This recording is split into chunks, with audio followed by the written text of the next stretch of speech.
the Wedding Banquet, the Ang Lee film, was basically a kind of his international breakthrough. It wasn't his first film, it was his international breakthrough. It was co-written with American screenwriter and producer James Schamus.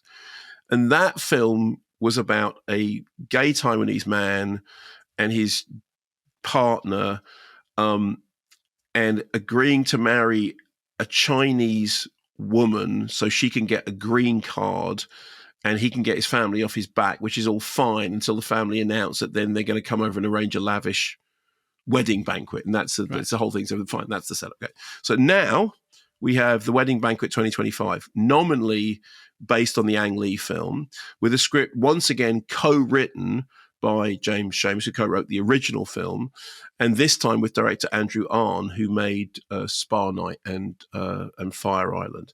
Great cast: Bowen Yang, who I really, really love in Saturday Night Live; Lily Gladstone, who was, of course, the star of Killers of the Flower Moon; Kelly Marie Tran, who was Rose Tico in the Star Wars sequels; Joan Chen, who I've just rewatched seasons 1 and 2 of Twin Peaks, so there's a lot of scenery chewing in that, and most importantly, Yun Yo-jung, who stole the show as the grandmother in Minari. Do you remember the grandmother in Minari, which was kind of his big sort of celebrated film, which she's the grandmother in it. So anyway, here she is stealing the show again.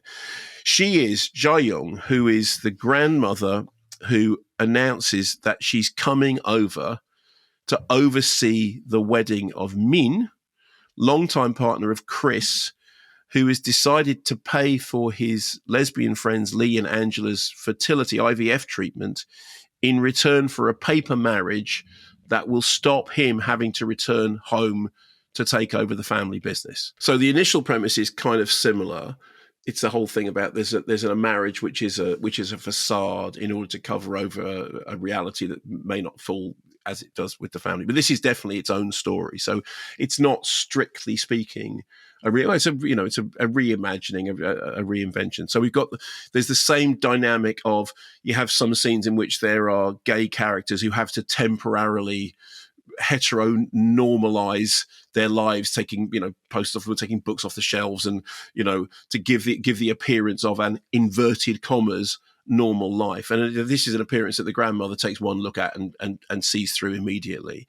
So the pantomime of the marriage remains important for the wider family, and appearances must be kept up, so they must go through with this.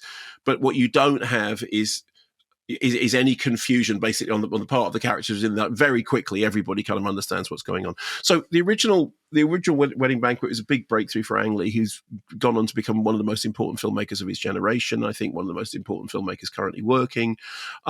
It's hard to imagine that this version will have anything like that kind of cultural impact. Although, to be fair, it doesn't seem to be aiming for that. It's a very gentle, broad, crowd-pleasing, open-minded, again, that comedy drama, or dramedy, as people keep saying. It'll play to. Well, you keep saying. I know. I should just stop used that word today. Yeah, I should just stop doing it, shouldn't I? Comedy drama, comedy. That works, yeah.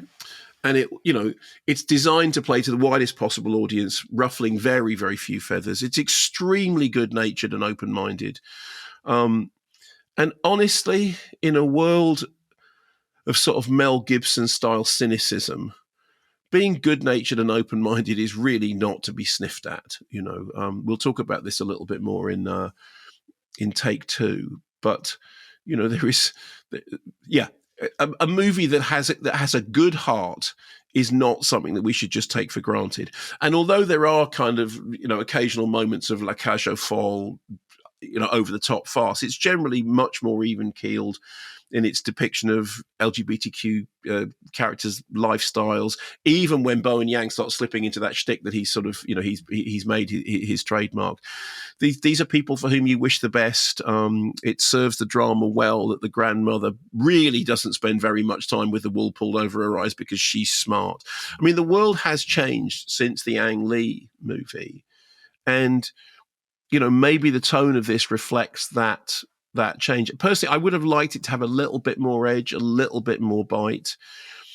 And there's a sort of very unsatisfying ending, which sort of just kind of imagines that actually none of the things that were important, that seem to be important, are important. it's like the end is a little bit like, hang on. If that's the case, why are we? But sweet-natured, nice performances, fine while it lasted. Not a patch on the original, but I don't think it wants to be. And I will say this again: at the current moment, a film which is good-natured and good-hearted and open-minded is not to be sniffed at.